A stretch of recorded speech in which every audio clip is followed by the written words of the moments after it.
Dévotion Fanro du lundi 31 janvier 2023 par l'apôtre Grace Lubega. Titré « Comment ne pas gaspiller dans l'esprit » partie 1. 1 Corinthiens 2h04 AMP.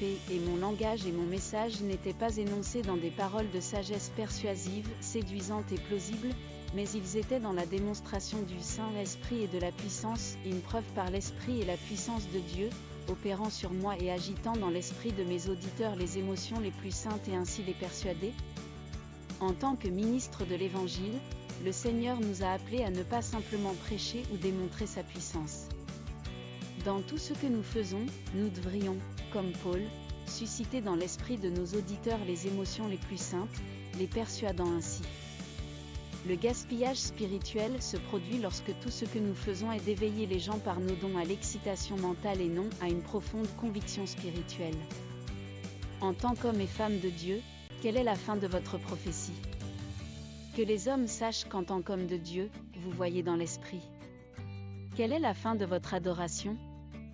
Que les gens puissent témoigner de la beauté de votre voix. Quelle est la fin de votre sermon?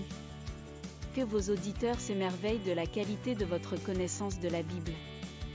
Ce n'est pas le ministère auquel Dieu nous a appelés. Tout ce que vous faites en Dieu devrait convaincre un homme d'avoir faim du Dieu que vous connaissez. Il devrait vous voir démontrer l'Esprit de Dieu et est poussé à chercher le Seigneur avec une intensité qu'il n'a jamais connue auparavant. Tout ce que nous servons doit être traduit comme une invitation aux hommes vers les endroits en Dieu où il cherche à les conduire. C'est seulement à travers cela qu'un ministre peut jouir d'une pleine récompense en Dieu. Alléluia!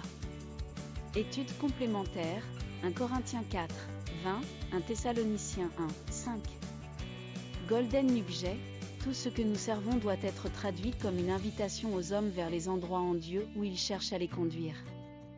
Prière, Père bien-aimé, je te remercie pour cette vérité. Merci de m'avoir montré une excellente voie dans le ministère. Je reçois cette sagesse et marche selon ces modèles pour édifier le corps de Christ. Je ne fais pas que servir, je multiplie la grâce à ceux qui m'écoutent, à la gloire de ton nom. Amen.